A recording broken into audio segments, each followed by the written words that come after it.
30 अप्रैल 1945 को अपनी जान लेने से पहले एडोल्फ हिटलर और उनकी मिस्ट्रेस ईवा ब्राउन ने अपने तमाम डॉक्यूमेंट्स, तस्वीरें, सब कुछ जला दिया। हिटलर चाहता था कि उसके पीछे कुछ भी ना बचे। उस वक्त किसी को भी मालूम नहीं था कि हिटलर की मौत से पहले बंकर में क्या कुछ हुआ। लेकिन अब 70 सालों के बाद एक फ्रेंच ऑफिसर कमांडेंट रेमंड रोज, जो अब इस दुनिया में नहीं रहे, और एक प्राइवेट कलेक्टर की वजह से हिटलर के कुछ नए सियासी और जाती डॉक्यूमेंट्स सामने आए हैं। ये अनोखे डॉक्यूमेंट्स जो अब पहली बार सामने आए हैं, हिटलर के आखिरी दिनों के चंद अहम लम्हों को ज्यादा वाज़े तौर पर समझने का मौका देते हैं। बंकर का माहौल कैसा था? हिटलर ने अपनी मौत से सिर्फ 24 घंटे पहले ही ईवा ब्राउन से शादी क्यों की? अपनी जिंदगी के आखिरी 10 दिनों में हिटलर के कौन से करीबी साथी ने उसको धोखा दिया? वो फैसला कब हुआ जिसमें उन्होंने अपनी जान लेने का प्लान बनाया?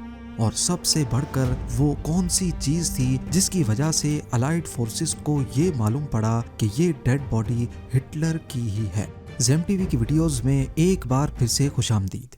नाजरीन, हिटलर की मौत के बाद हर कोई बंकर को देखने और समझने की कोशिश कर रहा था। 25 नवंबर 1945 को कमांडेंट रेमंड रोज, जो एक फ्रेंच ऑफिसर था, बंकर के अंदर गया। बंकर के अंदर जाने के लिए 26 सीढ़ियां थीं जो एक अंधेरे कमरे की तरफ लेके जा रही थीं। वहां एक डार्क और गंदा कमरा देखा जहां हर तरफ बिखरे हुए कागज, उल्टा पड़ा फर्नीचर और कैंडल वैक्स पड़ी थी। रोज ने कुछ ऐसे डॉक्यूमेंट्स ढूंढे जो हिटलर के आखिरी दिनों पर नई रोशनी डालते हैं। ये डॉक्यूमेंट्स बताते हैं कि हिटलर आखिर तक अपने फैसले पर डटा था और वो अपनी मौत में भी अपने लिए जीत ढूंढ रहा था। हिटलर की मौत के सिर्फ 10 दिन पहले नाज़ी जर्मनी का सपना, जो कभी दुनिया पर हुकूमत करने के लिए देखा गया था, अब सिर्फ एक ख्वाब बन चुका था। हिटलर की एम्पायर, जो कभी दुनिया की सबसे ताकतवर एम्पायर्स में से एक थी और जो वेस्टर्न पावर्स के गले की हड्डी बनी हुई थी, अब अपने आखिरी पल गिन रही थी। बर्लिन, जो हिटलर का ख्वाब और ताकत का मरकज था, मलबे का ढेर बन चुका था। हर तरफ तबाही, डर और मौत का मंजर था। अलाइड फोर्सेस के बॉम्ब्स हर तरफ बरस रहे थे और रेड आर्मी सिर्फ 100 किलोमीटर दूर थी। हिटलर, जो अपने शिकार का ही निशाना बनने वाला था, अब एक बंकर के अंधेरे में छुपा हुआ था। एक ऐसा बंकर जो बर्लिन में ब्रेंडेनबर्ग गेट के पास जमीन के 7 मीटर नीचे बना था। ये कोई मामूली बंकर नहीं था, बल्कि इसको एल्बर्ट स्पीर, जो हिटलर का पर्सनल आर्किटेक्ट था, उसके डिजाइन के हिसाब से बहुत मजबूत और बॉम्ब प्रूफ बनाया गया था। बनाया तो ये 1936 में गया था, लेकिन फिर 1943 और 1944 में अलाइड बॉम्बिंग्स के ज्यादा खतरनाक होने के बाद इसे और ज्यादा मजबूत बनाया गया। इस बंकर को जर्मन लैंग्वेज में फ्यूहा बंकर कहा जाता था। फ्यूहा मतलब लीडर, यानी लीडर का बंकर। यही वो बंकर था जहां पूरी दुनिया पर अपनी हुकूमत का ख्वाब देखने वाला एडोल्फ हिटलर छुपा था और यहीं पर इसने अपनी जिंदगी के आखिरी दिन गुजारे। बंकर का माहौल बहुत ही ज्यादा डिप्रेस्ड था। खामोशी, कंक्रीट की मोटी दीवारें, ठंड और नम एटमॉस्फेयर के साथ अंधेरे का राज था।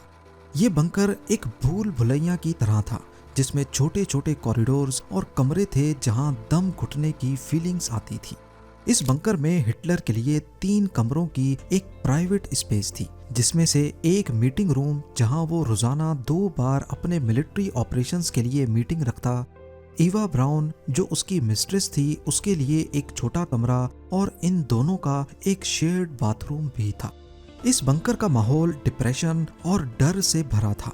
जमीन के नीचे होने की वजह से हवा के लिए एक मैकेनिकल वेंटिलेशन सिस्टम था जो हर वक्त शोर करता रहता था।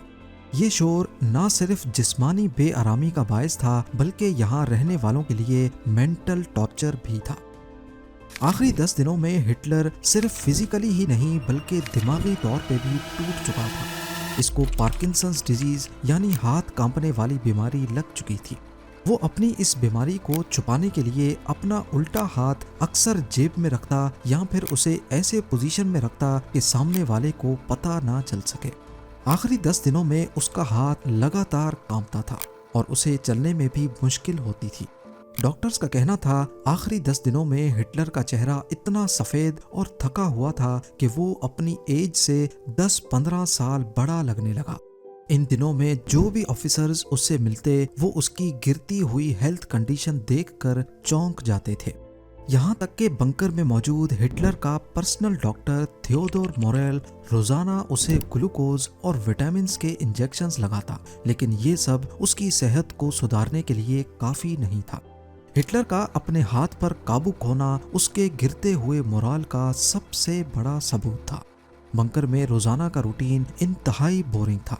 रोज सुबह एक मिलिट्री मीटिंग होती जिसमें उसके जनरल्स उसे बर्लिन के हालात के बारे में आगाह करते। बर्लिन पर से अपना कंट्रोल आहिस्ता आहिस्ता खोने की खबरें हिटलर को फ्रस्ट्रेट कर रही थी। हिटलर की नेचर में डिस्ट्रस्ट शामिल था, यानी वो किसी पर भी आसानी से भरोसा नहीं करता था। यही वजह थी कि अपने आखिरी दिनों में भी वो इस बात को लेकर परेशान रहता कि कहीं उसका कोई जनरल उसे धोखा ना दे दे, और हकीकत में भी आगे चलकर कुछ ऐसा ही हुआ। आखिरी दिनों में जब सब लोग बंकर से भागने की सोच रहे थे, तब ईवा ब्राउन ने हिटलर का साथ दिया। ईवा ब्राउन हिटलर की 13 साल पुरानी मिस्ट्रेस थी। उन दोनों की शादी तो नहीं हुई थी, लेकिन फिर भी वो हिटलर के साथ बंकर में ही रहती थी।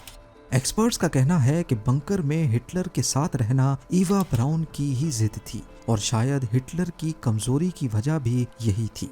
ईवा एक रोमांटिक और जज्बाती लड़की थी जो आखिर तक हिटलर के साथ रहना चाहती थी। ईवा के कुछ लेटर्स मिले जो उसने अपने दोस्तों को लिखे थे। इन लेटर्स को पढ़ने के बाद ही हिटलर और ईवा की प्राइवेट लाइफ का कुछ पता लग सका।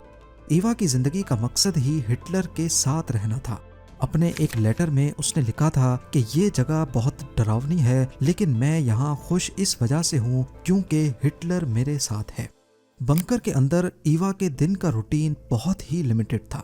वो अक्सर अपने कमरे में वक्त गुजारती थी, अपने फोटोग्राफ्स को अरेंज करती या कभी कभी हिटलर के साथ कॉफी पीती थी।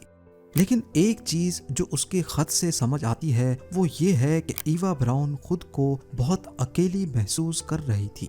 ये खत सिर्फ ईवा की मोहब्बत और वफादारी नहीं दिखाता, बल्कि उसके अंदर का डर और अकेलापन भी दिखाता है। बंकर के बाहर के हालात की बात की जाए तो आखिरी 10 दिनों में बर्लिन एक जंग का मैदान बना हुआ था।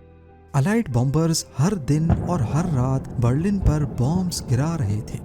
रेड आर्मी यानी जो सोवियत यूनियन की मिलिट्री थी, वो बंकर से चंद किलोमीटर दूर बर्लिन के बॉर्डर पर हिटलर की आर्मी से लड़ रही थी। बेशक हिटलर की आर्मी के पास उस वक्त बर्लिन को महफूज रखने के लिए 900 टैंक्स और 5 लाख के करीब जर्मन सिपाही थे, लेकिन इस सब के बावजूद भी नाज़ी जर्मनी की फोर्सेस पिघल रही थी। हिटलर जिसका यहाँ पर 1000 साल तक हुकूमत करने का सपना था, वो अब बुरी तरह नाकाम होता दिख रहा था। बर्लिन के लोग बंकर्स और छतों के नीचे छुपकर अपनी जान बचाने की कोशिश कर रहे थे, पर दूसरी तरफ रेडियो पर सिर्फ नाज़ी प्रोपेगेंडा और म्यूजिक सुनाई दे रहा था। देखते ही देखते रेड आर्मी के सोल्जर्स ने बर्लिन के आउटस्कर्ट्स पर हर तरफ जर्मन फोर्सेस को हरा दिया। एक जर्मन सोल्जर ने बताया कि जब वो वापस बर्लिन में आया तो उसको शहर पहचानना मुश्किल हो रहा था, क्योंकि हर तरफ मलबे का ढेर ही ढेर लगा था। यही वो वक्त था जब जर्मन आर्मी को भी हिटलर की लीडरशिप का दी एंड नजर आने लगा। हिटलर की मौत के कुछ दिन पहले एक और ड्रामा अनफोल्ड हुआ। हरमैन गोरिंग, जो नाज़ी रजीम में जर्मन एयरफोर्स का चीफ था, उसने अपनी नीयत जाहिर की कि वो पावर हासिल करना चाहता है। हरमैन गोरिंग हिटलर का करीबी साथी था, जिसको हिटलर ने मुख्तलिफ पोजीशंस दे रखी थी। 1933 में हिटलर ने उसको एयर मिनिस्ट्री का इंचार्ज बनाया। 1935 में जर्मन एयरफोर्स का कमांडर इन चीफ, 1936 में 4 ईयर प्लान का इंचार्ज जो जर्मनी की इकोनॉमी बूस्ट करने के लिए बनाया गया था, और फिर 1941 में हिटलर ने हरमैन गोरिंग को अपना जानशीं और डेप्यूटी का ओहदा दिया। यानी हिटलर के बाद गोरिंग को ही कंट्रोल संभालना था। गोरिंग का मानना था कि हिटलर बर्लिन में फंसा हुआ है और अब लीडरशिप का कंट्रोल उसके हाथ में आना चाहिए।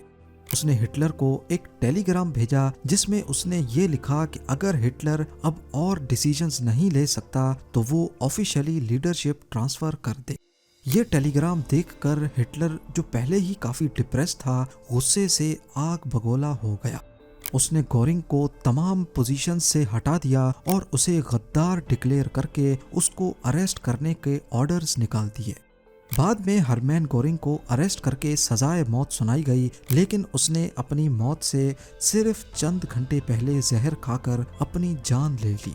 एक तरफ रेड आर्मी बर्लिन में घुसती जा रही थी, ऊपर से हिटलर का करीबी साथी गद्दारी कर बैठा। ये सारा माहौल हिटलर को वो सब करने पर मजबूर कर रहा था जिसका उसने कभी सोचा भी नहीं था। 29 अप्रैल 1945 का दिन था। हिटलर ने अपने आसपास के लोगों को बुलाकर कहा कि वक्त आ चुका है। रात को 1 बजे उसने अपनी बरसों पुरानी मिस्ट्रेस ईवा ब्राउन से ऑफिशियली शादी कर ली। ये शादी उसी बंकर में 2-3 ऑफिसर्स के सामने हुई। शादी करने के बाद उसने अपनी सेक्रेटरी को बुलाया और उसे अपनी वसीयत लिखने को कहा, जिसमें हिटलर के अल्फाज थे कि मैं और मेरी बीवी ईवा ने मौत को चुना है। हमारे लिए सरेंडर करने की शर्मिंदगी से बेहतर मौत है। बदकिस्मती से ये शादी सिर्फ 1 दिन की थी। 30 अप्रैल 1945 दोपहर को 3 बजे हिटलर ने अपने ब्लॉन्डी नाम के कुत्ते को जहर दिया और ईवा के साथ कमरे में चला गया। शादी के ठीक 24 घंटों के बाद दोनों ने कमरे में ही अपनी जिंदगी खत्म कर ली। हिटलर ने पिस्टल से अपनी जान ली, जबकि ईवा ने साइनाइड कैप्सूल खाकर मौत को गले लगा लिया। बंकर के स्टाफ को पहले से इंस्ट्रक्शंस थी, लिहाजा वो दोनों की बॉडीज को सहन में ले गए और उनको आग लगा दी। हिटलर अपने पीछे कोई निशान नहीं छोड़ना चाहता था। मौत से पहले उन दोनों ने डॉक्यूमेंट्स और अपनी तस्वीरें जलाईं और आखिर में खुद को भी जलाने का ऑर्डर दिया। ये सब जाहिर करता है कि हिटलर मरते दम तक भी अपने आप को अपने शिकार के हवाले नहीं करना चाहता था। यहाँ तक कि सोवियत सोल्जर्स उसकी बॉडी पर कब्जा करके दुनिया को ट्रॉफी के तौर पे भी ना दिखा सकें, इसी वजह से उसने अपनी बॉडी जलाने का ऑर्डर दिया था।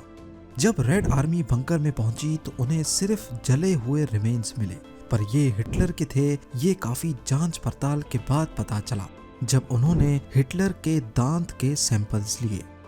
हिटलर को डेंटिस्ट के पास जाने से सख्त नफरत थी, लिहाजा उसने एक बहुत यूनिक सोने का ब्रिज बनवाया हुआ था जो उसके टूटे हुए दांतों को कवर करता था। इसी ब्रिज से हिटलर की बॉडी आइडेंटिफाई हो सकी। उम्मीद है जेम टीवी की ये वीडियो भी आप लोग भरपूर लाइक और शेयर करेंगे। आप लोगों के प्यार भरे कमेंट्स का बेहद शुक्रिया। मिलते हैं अगली शानदार वीडियो में।